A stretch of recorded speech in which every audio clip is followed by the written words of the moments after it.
Hello everyone, it's Shane Kanto, your Wasteland reviewer, and I'm here to review Captive State. Now, I remember when the first trailer dropped for this film, and I was extremely intrigued, wasn't quite sure what this film was about, and then I found out that it was about alien fascist regime controlling planet Earth, and there's a resistance and trying to fight back and gain back our freedom. And I thought, this is a really cool idea. And then finding out Rupert Wyatt was involved in writing and directing this film, I got super excited, honestly. And I'm sitting there thinking, okay, I absolutely loved Rise of the Planet of the Apes. And I was excited to see what he did with this film, and I was a bit disappointed. It wasn't like I went in with high expectations and wanted a great film out of this. I thought this could be a cool movie. And I feel like there's a lot of great ideas and pieces, and it never really came together. And it wound up leaving kind of a middle of the road alien invasion kind of thriller type film. And it was fine. I wanted more. And Rupert Wyatt does a good job in terms of putting the film together and telling the story, but I feel like one of the biggest issues with this film is pacing, because there's sequences that are really intense and build amazing tension and are great thrilling scenes, and that got me really excited.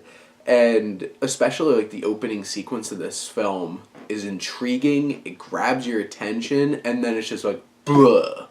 And then, really, character scenes, just story building scenes in this film, felt like they didn't have any energy.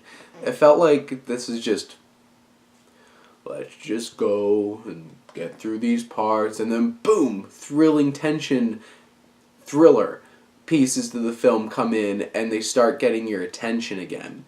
And it was really stop and go throughout the whole entire film. And there are some large portions of this film where there weren't any high tension, thrilling sequences. And it was just a drag, honestly. And I was bored. And that's never a good thing. And if it wasn't for those scenes that do really grab my attention with how they build the tension and how blunt and in your face some of this sci-fi action and just right there, this film would have been a complete mess for me. And that's a shame. And Erica Beanie and Rupert Wyatt wrote this film together, and I feel like it had a lot of cool ideas and twists, but it never really lived up to it, and it's trying to balance a whole bunch of different things, a bunch of different characters, and I feel like it never lives up to how this film could have been. It had those ideas, it had those themes, political undertones, this alien invasion idea, and a resistance against our alien conquerors, and that's a cool idea, except this film really didn't live up to that idea and really take advantage of it.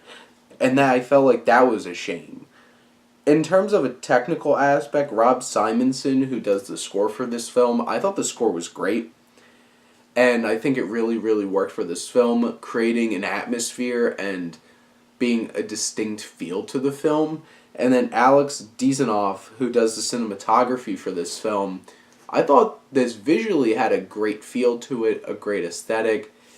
It was very desaturated and gray and gloomy, and I even thought sitting in this film with the alien designs and their ships, everything seems a little nondescript and nothing too complicated, which probably saved them a lot of money in terms of CGI and trying to generate these creatures and ships, which I understand them probably going in that direction because of maybe budgetary reasons, but honestly, this film doesn't seem like it's going to be making a whole lot of money this weekend, so I'm feeling like,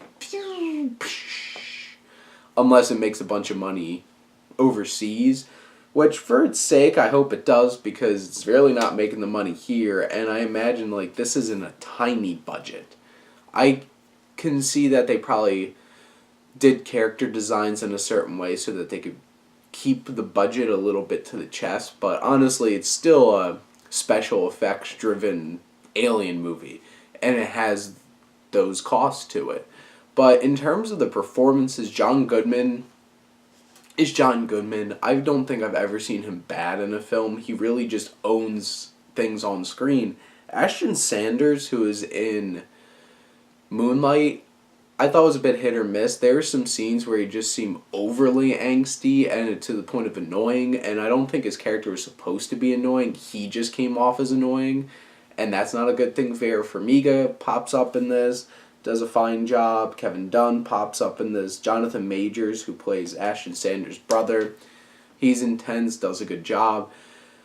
Some of these characters, they don't get a whole lot of fleshing out, and there's a lot of twists and turns, and did I see the twists and turns coming? Not necessarily. I thought they were cool ideas and how it all came together, but by that point, it really didn't work for me, and I felt like there were sequences where they just spelt things out in terms of exposition, and they really made me check out.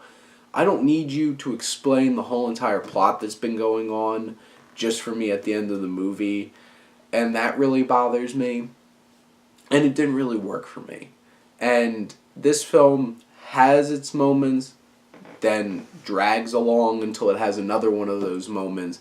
I wouldn't necessarily say I'm going to recommend this unless you're like a true genre fan and you're super into alien movies and sci-fi and you at least want to check it out. Go to a matinee, or if you have AMC A-list, then you don't have to pay for the ticket necessarily. I would not say go out and see this on like any kind of special screen or in the evening when you're paying $12.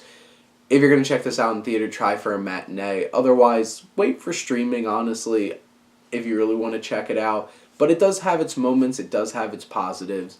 But comment. Let me know what you think. If you love the film, tell me what you loved about it. Or if you agree, tell me what you think. And also another little thing, go check out siftpop.com, siftpop.com. I'm a contributor on there now, and go check out some of our best ever challenges, cool top 10 lists, and I'll be having my first review with Dumbo in 2 weeks being written on there. I'll also have a video review. But you know what? Thank you as always for all of your support, and tune in next time for your Wasteland Reviewer.